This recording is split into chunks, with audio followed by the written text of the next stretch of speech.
parang tayo po ay pinipigilang magsalita dito. At yun din po ang karanasan ng aking ama nung siya po ay tinanggalan ng 5 memberships sa komite dahil siya po ay nagsalita. At ito ay laban sa kumpas ng House leadership nung panahon na yun. At tila nararamdaman ko rin pag ako po ay pinuputol pa nagsasalita dito sa plenaryo, maging sa mga komite. While I have nothing against the election of the new Senior Deputy Minority Leader Kong Laila de Lima, I just would like to know, Mr. Distinguished Colleague, kung ano po ang role ng minority dito sa House. Hindi po ba tayo ay mga fiscalizers dito sa Kongreso, Ginoong Speaker, distinguished colleague? We should provide responsible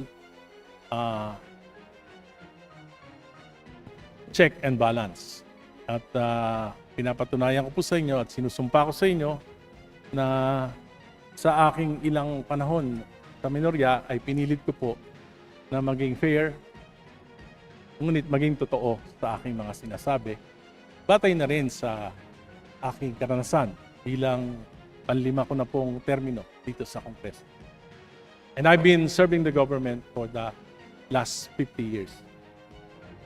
Opo, and being tasked to provide checks and balances dito sa Kongreso, tayo po ba'y nabigyan ng panuntunan na kung hanggang saan lang ang pwede nating usisain o tuligsain insofar as the policies of the government are concerned, Mr. Speaker, distinguished colleague?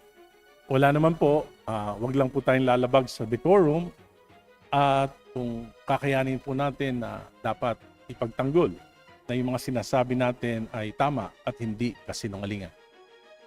Opo, napanood ko po yung video ninyo na kayo po ay nagsalita dun sa tackling ng anti-dynasty bill, and you were prevented to finish your statements. Nakita ko po there was an attempt to halt your manifestation, Mr. Speaker, distinguished colleague. Mr. Speaker, hindi po na-prevent ako. Ako po'y nakapagsalita ng maayos. Medyo passionate nga lang po yung aking pagsasalita sapagkat yung anti-political dynasty bill po ay 4 na dekada ko nang ipinaglalaban. Salamat po. Opo, at base sa inyong sinabi, imbis na maisulong ang anti-dynasty bill, parang naging an act institutionalizing political dynasties ang nangyari. Sa inyo pong pakiwari, ganun po ang nangyari. Yun po ang aking opinion. At ako I share the views of the distinguished colleague na parang tayo po ay pinipigilang magsalita dito. At yun din po ang karanasan ng aking ama nung siya po ay tinanggalan ng 5 memberships sa komite dahil siya po ay nagsalita. At ito ay laban sa kumpas ng House leadership nung panahon na yun. At tila nararamdaman ko rin pag ako po ay pinuputol pa nagsasalita dito sa plenaryo, maging sa mga komite. At I share the same sentiment being expressed by the honorable colleague. Tinatangka po na ako po ay pigilan, Mr. Speaker, pero hindi po ako nagpapapigil. Yun po ang masama sa akin. Salamat po.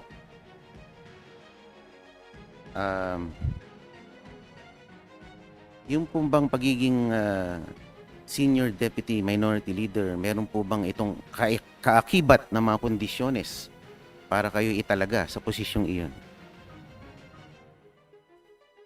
Wala naman po at nagpapasalamat nga po ako sa ating minority leader dahil pinaglaban tayo hanggang sa huli.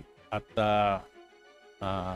maluwag naman po sa aking kalooban na bumitaw sa aking posisyon. At binanggit ko lang po ito upang sa ganon ay hindi na maulit.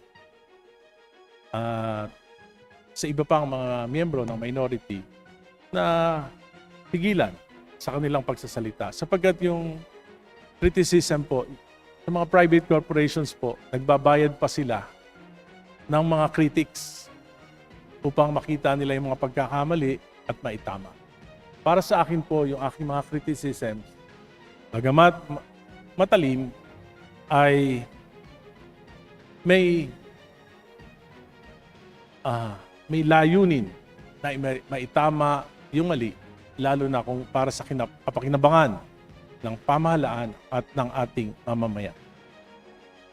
Sinabi po kanina thank you, Madam Speaker, distinguished colleague. Sinabi po kanina ng ating Deputy Speaker na hindi po nakialam in any way ang mayorya sa inyong pagkakatanggal bilang Senior Deputy Minority Leader. But consider the timing nung kayo po ay nagsalita sa komite on suffrage. Kayo po ay agarang pinatawag ng House Leadership. Ano po kaya ang pangitain yun? Ano po kaya ang ibig sabihin nun? Kung wala talagang pakialam ang House Leadership.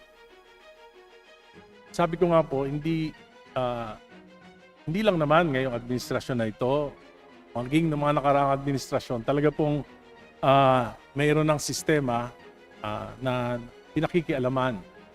Noong panahon po ni Pangulong Duterte, magkakasama po kami ni late Edsel Lagman.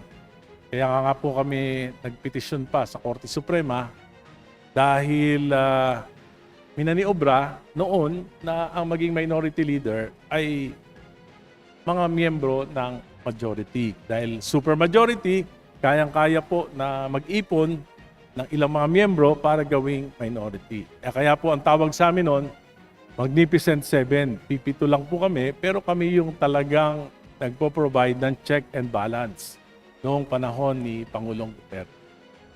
So, ngayon po, nakikita ko pa rin yung ganitong sistema.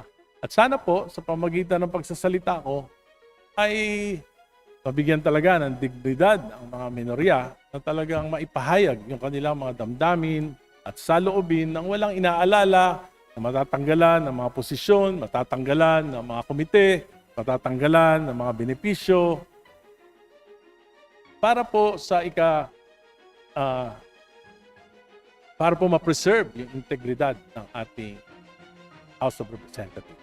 Thank you, Madam Speaker. Distinguished colleague, ako po ay patapos na rin sa aking interpellation, Madam, bago ako pagtangkang putulin muli. Anyway, Madam Speaker, Just for the record, wala pong nagpuputol sa iyo. hindi po kasi In fact, the time that was given was only 10 minutes. We have now extended it to 31 minutes and 35 seconds. Please proceed.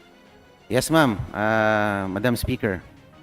Yun lang naman po. I share the same sentiment being aired by the one of the stalwarts of the Liberal Party na nagugustuhan na rin ng mga DDS dahil sa kanyang pagtayo sa mga issues na maaaring baka tumakbo na rin, na pwedeng tumakbo sa lineup ni BP Sara sa 2028. Hindi po ako tatakbong senador, baka madagdagan pa po yung kulang ang kaalaman sa Senado. Pag-isipan niyo po, do not close your doors, distinguished colleague. Dahil nakuha niyo rin po ang aking respeto ngayong hapon na ito. At sana po, mas malaya na po ang pagsasalita dito sa ating Kamara dahil tayo po ay isang demokratikong institusyon. Dapat hindi po tayo pinipigilan magsalita. Lalo na po kung tayo ay miyembro ng minorya. At thank you po, Madam Speaker, distinguished colleague. Finally, nakakilala po ako ng isang true member ng minority. Maraming salamat po at magandang hapon.